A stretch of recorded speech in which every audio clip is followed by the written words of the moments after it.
जवानी में उसको सियासत से ना कोई दिलचस्पी थी और ना ही कभी उसका सियासत में आने का इरादा था। वो अपनी जवानी में ही ठीक ठाक शोहरत और पैसा कमा बैठा था। वो खेलों के मुकाबले में शौकीन था, इसलिए कई बार तनाज़ात का भी शिकार हुआ, लेकिन वो हमेशा ही तनाज़ात से बचकर निकलने में कामयाब होता रहा। 2014 के बाद उसकी सियासी सरगर्मियां अचानक तेज हो गई। वो रिवायती सियासत और सियासतदानों से हटकर था, इसलिए मुल्क की अक्सरियत उसको हुक्मरान के रूप में देखने लगी। वो अपनी सियासत में स्टेटस को के खिलाफ था। वो मुल्क का सिस्टम बदलना चाहता था। मुल्क के लोगों और मुल्क चलाने वालों के वहमो गुमान में भी नहीं था कि वो एक दिन ऐसी सियासी ताकत बनकर उभरेगा कि इक़्तिदार ही ले उड़ेगा। लेकिन वो लड़ा और मुल्क का हुक्मरान बन बैठा। उसके इलेक्शन की शफाफियत पर उंगलियां उठी, धांधली के इल्जामात भी लगे। वो सोशल मीडिया पर बहुत ही पॉपुलर था, इसलिए उसने सोशल मीडिया को अपनी कम्युनिकेशन का अहम हथियार बना लिया। वो इक़्तिदार में आया तो साबिक हुक्मरानों को सारी खराबियों का जिम्मेदार कहने लगा। वो आवाम में मकबूल से मकबूल तर होता गया। वो सबका एहतसाब करना चाहता था। पीटीआई का मतलब है इमरान खान और इमरान खान का मतलब है पीटीआई। तो अगर कोई जा रहा है, जितने मर्जी आप ग्रुप्स बना लें, नई पीटीआईयां बना लें, जो मर्जी बना लें, बात यह है कि पीटीआई वही पीटीआई होगी जो इमरान खान के नाम के साथ मंसूब है, जहां पे इमरान खान खड़ा है।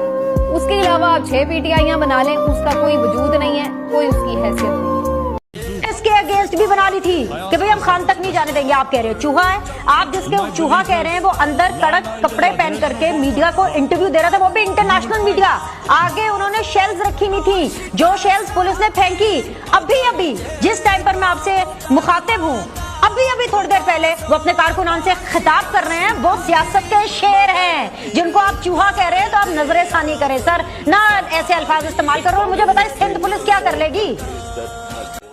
इमरान खान कम से कम माफ कर दे आप। कोई शक नहीं कि पाकिस्तान के बाद तरसाला तारीख में किसी गैरती इंसान ने मकबूजा के सर पर ऐसी बाजी नहीं लगाई जो इमरान खान ने लगाई। ये बात मान ली। इमरान खान वज़ीर-ए-आज़म नहीं रहे, काबीना डिवीजन ने वो रास्ता जारी कर दिया है। मैं स्पीकर के ओहदे पे मजीद नहीं रह सकता। मैं अपने ओहदे से इस्तीफा देता हूँ। हर तारीख में लिखा जाएगा कि दुनिया में एक ऐसा लीडर भी था जिसको खरीदने के लिए दुनिया की दौलत कम पड़ गई। इस वक्त जो हुकूमत के बड़े बड़े लोग हैं उनसे बकायदा डिबेट हुई है, ऑफ द रिकॉर्ड डिबेट है, मैं नाम नहीं लेता। मैंने जब उनसे कहा कि इलेक्शन करवाइए, इलेक्शन मसले का हल है, ख्वाह कोई भी जीते, वो कहते हैं अच्छा तुम चाहते हो कि दोबारा इमरान खान इक़्तिदार में आ जाए। वो इतने डरे हुए और सहमे हुए लोग हैं, वो कहते हैं नहीं उसकी पार्टी इक़्तिदार में आ जाएगी।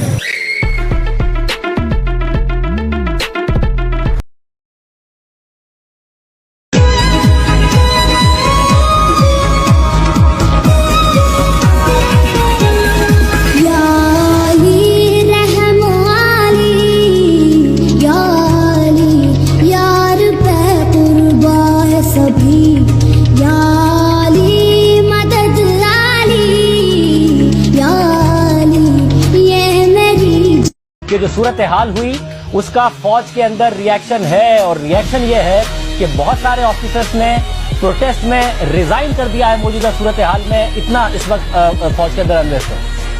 15 FIR मेरे ऊपर आपने काटी है, 15,000 भी काट ले तो पीछे नहीं हटने लगा मैं। हार्ट ब्रेक कब हुआ है आपका? दिल कब टूटा था? और आपको देते हैं इमरान खान वज़ीर-ए-आज़म नहीं रहे, काबीना डिवीजन ने मुरासला जारी कर दिया है। ये देख सकते हैं तहरीक इंसाफ के चेयरमैन इमरान खान को गाड़ी में बिठा कर ले जा रहे हैं। वो जख्मी है, उनके पैरों पर पट्टी बंधी हुई है, उनके पाँव में पट्टी बंधी हुई है। आप देख सकते हैं इमरान खान जख्मी हुए